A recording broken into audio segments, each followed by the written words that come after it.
Hello, Hossain বদ্দা বলছেন? জি, তুমি কে? আমি একটা মানুষ আর কি, আপনাকে একটা কথা জিজ্ঞেস করার জন্য কল দিয়েছি। আমি কি বলছিলাম তুমি দুইটা মানুষ, তোমাকে বলতেছি তুমি কে? আমি আমি একটা মানুষ। অবাদি তুই কি দুও মানুষ না, তুই যোগ্য মানুষ। এই তুমি কে? তোমার পরিচয় কি? তোমার আগাভিসা কি?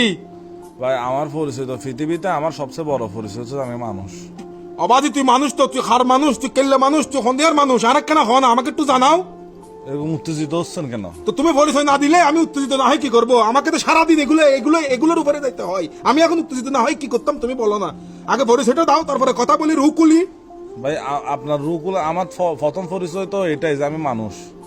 অবাজি তুমি কথা বলতেছো, তুমি কল দিছো, তার মানে তুমি মানুষ। ইয়াল কুত্তর কাছে কি মোবাইল থাকে? ওরা কি কথা বলতে পারে, কল দিতে পারে? ও ভাই, আপনার সাথে কথা বলে মজা নেই, আপনি একটা বাল। সোয়ার হাজারটা পালাই দিম হতো তো ইউজ বেড়া বেয়াদব হল। আমি আপনাকে কি বলতে চাচ্ছি যে তুই আরে যেটা হয়তো সর এটা হ না, তুমি কে আগে এটা বলো না তুমি। আমি মানুষেরই। দত্তর মানুষের মারা বাবা হালা মাদার সুদ হয়তো তুই হন পরিচয় দে। পরিচয় ছাড়া কেন হতা হইতাম? এটা তো হতা হইতাম না। ধরো ভাই, তা আপনি তার এক ফালতু মানুষ না ভাই? আই ফালতু মানুষ তুমি, তুই ফালতু, তোর সদ্য গোষ্ঠী ফালতু মানুষ মিয়া হালার বলা। 14 গোষ্ঠী ধরে কথা বলতেছেন। সদ্য গোষ্ঠী ধরি না, সদ্য গোষ্ঠী টানে সিঁড়ি বেলা মিয়া যারা কই গরস বেড়া বেয়াদব ফুয়া। কথাটা বলবো না, কাকে পরিচয় দিব? তুই পরিচয় দে মিয়া আগে। পরিচয় আমি মানুষ। তোর মানুষের মারো বাপ মিয়া, তুই মানুষের মারো বাপ। তুই তোর মোবাইলে বেল ওম বেগুই মোবাইল তুই বাচ্চা ফুটো গই মিয়া যা আলার বলা।